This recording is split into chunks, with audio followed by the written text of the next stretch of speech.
I'm getting a lot better at understanding, but I don't speak for. I can't say anything. Yeah.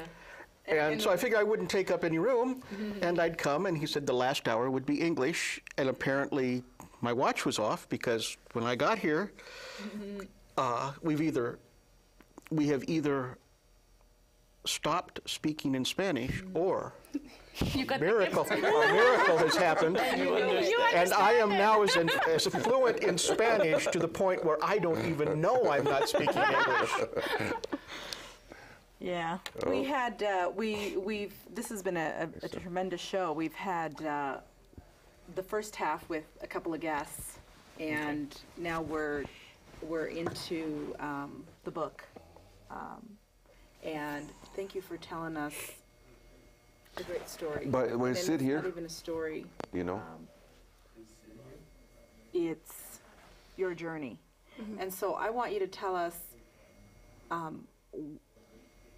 what you expect, or if you expect people to get anything out of this, or if you just wrote it merely as the vehicle, you were the vehicle that the Lord used to write the book, or if you wrote it with a certain purpose, to a certain end.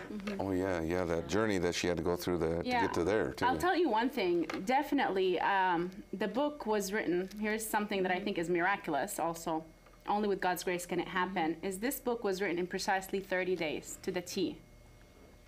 In prayer, you have to read about the book to see what happened from 1990 to 2006 when the book was written. I'm sorry, 2007. He asked me to write it in 2006 in prayer. I spend a lot of time in prayer, 3 hours before the Blessed Sacrament every day. I go to daily Mass. The Eucharist, which I believe is truly Jesus, is the center of my life. I've given my life to serve the Lord Jesus. You can say I'm in love with him.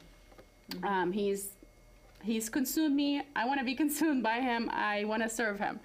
And so he asked me, after I resigned from my job at the corporation as an attorney, because he had something else for me, but he needed for me to be in preparation for it. And so he asked me to write the book, and he promised that it would be written in 30 days exactly if I give him 30 days of my life doing the following things. Spending 3 hours before the Blessed Sacrament, before him in the Eucharist, his presence, going to daily Mass, which I already was doing, so it was not a chore. But he also asked me to fast for 30 days on bread and water, and to go to confess my sins before a priest once a week. That wouldn't have been a problem, but the 30-day fasting was a little difficult. And also, more than that, he wanted me to write the book about my faith journey. Now, what happened is, as soon as that came about, my fears came about. How am I going to write about my faith journey with still the woundedness I carried from Jordan, remember? Right. Being a minority from the Middle East. I thought I might even get killed for writing this book, because I'm going to talk about things that nobody talks about. Yeah, and there's something, the church, you know, they always, before you do anything in the Catholic Church, or I guess any other church too, you have to ask them for permission to do stuff, right? Actually, and sometimes they don't approve it. Yeah, here's the thing. With this book, my publisher asked me to take it back to the bishop for his approval. The priest I talked to within the bishop's office, which is what they call the imprimatur, he said, you don't need the imprimatur. This is your personal journey.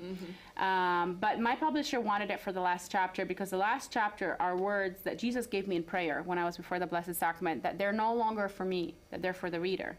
And so that was the question is, you know, do you put them, do you not put them? Anyways, I ended up finding another publisher that did not require the imprimatur, so the book got published.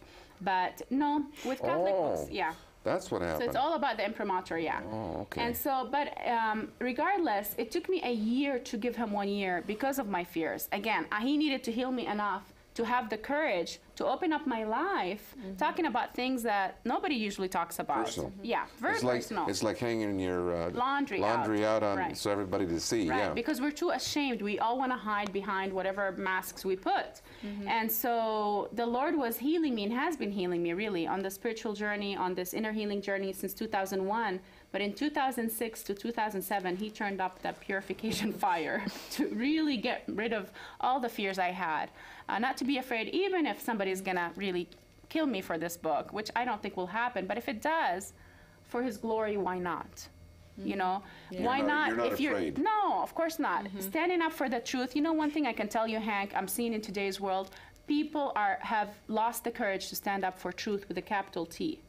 We live surrounded by lies, and people, because they compromise. We are constantly compromising the truth because we don't want to offend anyone.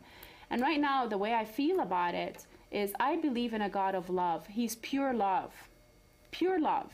If people misuse God and call him and use hatred, just like I grew up in the name of God, I am not going to consent to that. I'm not going to participate in that because I know the truth now. God is pure love. He died for me personally. He's healed my heart in ways that nothing else has. So I have given him my life to really bring his truth about, not my truth, for his glory. And so when I wrote this book, he said to me the following in prayer that, I said, Lord, why do you want me to open up my life when it's been just pure struggles? Who would care about that? And he said to me in prayer the following, there's nothing special about your life. He